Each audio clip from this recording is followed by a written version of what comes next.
안녕하세요, 썸늘입니다.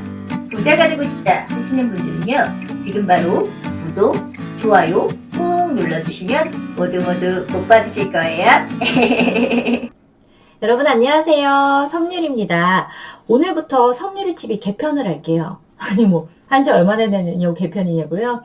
네, 사실 제가 유튜브 초반부터 세계경기 침체나 유가 전망, 또 삼성전자 같은 그런 아주 뜨끈뜨끈한 핫 이슈에 대해서 바로 말씀을 드리다 보니까 경기 흐름에 대한 분석이 잘 이해가 안 간다라는 얘기들을 좀 들었어요. 사실 이제 경제학 원론을 토대로 경제 흐름을 이해하기는 쉽지가 않고 끊임없이 뉴스라든지 신문 등에 관심을 갖고 직접 검색도 해보고 찾아보는 게 경제학을 이해하는 가장 빠른 방법이긴 한데요. 하지만 어느 정도는 경제학에 대해서 좀 기초적인 지식을 쌓고 뉴스나 신문을 접하면 더 이해하기가 쉽겠죠? 그래서 제가 꼭 필요한 경제학 용어나 상식만 이렇게 쫙 정리를 해가지고 뉴스나 여러분이 신문 보실 때 경제 부분에서 과연 무슨 얘기를 하는 건지 어느 정도 이해하실 수 있도록 쉽게 좀 풀어서 설명을 해드릴게요. 경제가 손에 잘 안 잡힌다 하시는 분들은 초급 폴더 클릭하시고 번호 순서대로 보는 걸 추천합니다. 제가 초록 검색창에서 경제학이란이라고 쳐봤는데 그 주산백과 한번 들어가 보시면요. 인간의 경제활동에 기초를 둔 사회적 질서를 연구 대상으로 하는 사회가 무슨 말이죠? 네, 경제학의 정의는 경제학의 계보에 따라 달리할 수 있겠지만 인간의 욕망을 충족시키기 위한 수단이 항상 제한되어 있다는 사실에 직면하여 그 제한된 수단을 가장 유효하게 활용하고자, 말도 안 나오네요. 유효하게 활용하고자 선택을 하는 과정에서 정말 우리나라 말 맞나요? 우리나라 말이긴 한데 굉장히 어렵게 설명이 되어 있습니다. 그래서 더 경제를 좀 멀리하게 되는 것 같아요. 사실 제가 생각하는 경제학은요. 우리가 어떤 물건을 살 때 가장 싸게, 가장 힘을 안 들이는 방법으로 합리적으로 좀 사고 싶어 하잖아요. 예를 들어서 차에 기름을 넣을 때 집 근처의 주유소는 리터당 1,300원을 하는 곳이 있고요. 한 10km 정도 떨어진 곳은 1,100원을 한다. 이러면 아마도 대부분의 사람들은 10km 떨어진 주유소까지 가서 굳이 주유를 하지는 않을 겁니다.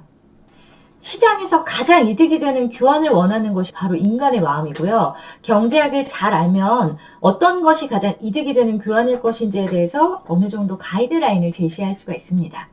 결국에는 개개인들이나 기업, 나아가서 국가 등이 시장에서 돈을 내고 재화나 서비스를 교환하는 경제활동에서 어떤 행동들이 가장 경제적이고 합리적인 행동인지를 연구하고 분석하는 학문이다라고 볼 수가 있겠네요.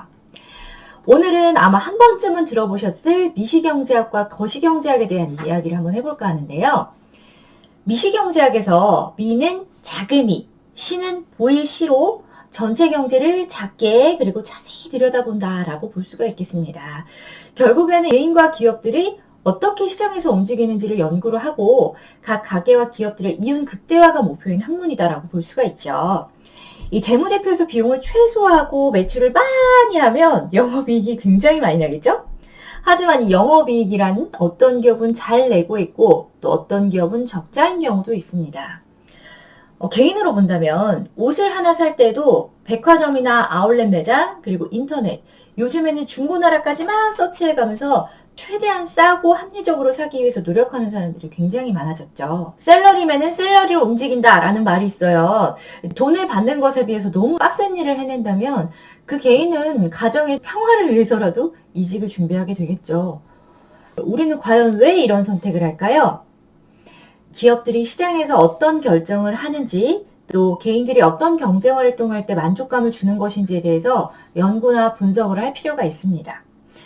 하지만 미시경제학은 손에 잘 잡히지 않아요. 너무 많은 개성과 또 다른 취향을 가진 사람들 그리고 기업들이 있기 때문에 그들의 행동들이 어떤 것이 가장 합리적인 판단인지를 분석하기가 힘들기 때문인데요.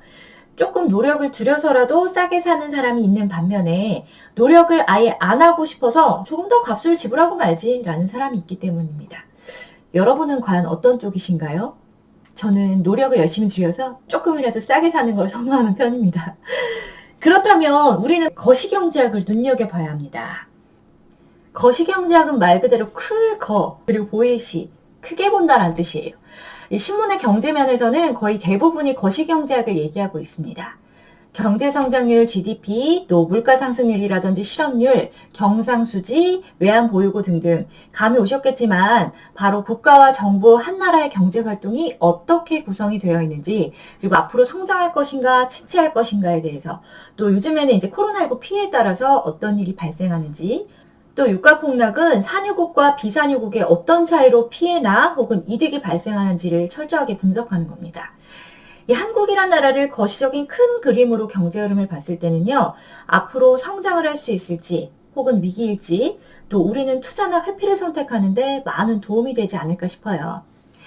예를 들면 내가 관심 있어 하는 주식이라던가 부동산, 물가까지도 모두 이 거시경제를 알아야 분석이 가능합니다. 요즘같이 코로나19로 전 세계가 위기에 빠졌을 때는요, 경제 성장률이나 실업률, 또 침체, 이런 거시적인 부분들이 더 부각이 되고 있지만, 사실 거시경제와 미시경제는 상호 보완적인 관계라고 볼 수 있습니다. 삼성전자를 엄청나게 사들인 동학개미운동처럼 개개인의 최적화된 의도 분석해야 하지만 거시적인 지표들을 설명할 수도 있으니까요. 말하다 보니까 이 부분은 역시 개인 고객 회원이 엄청나게 많은 구글이나 넷플릭스 등 일명 파망이라고 하죠. 파망. 네.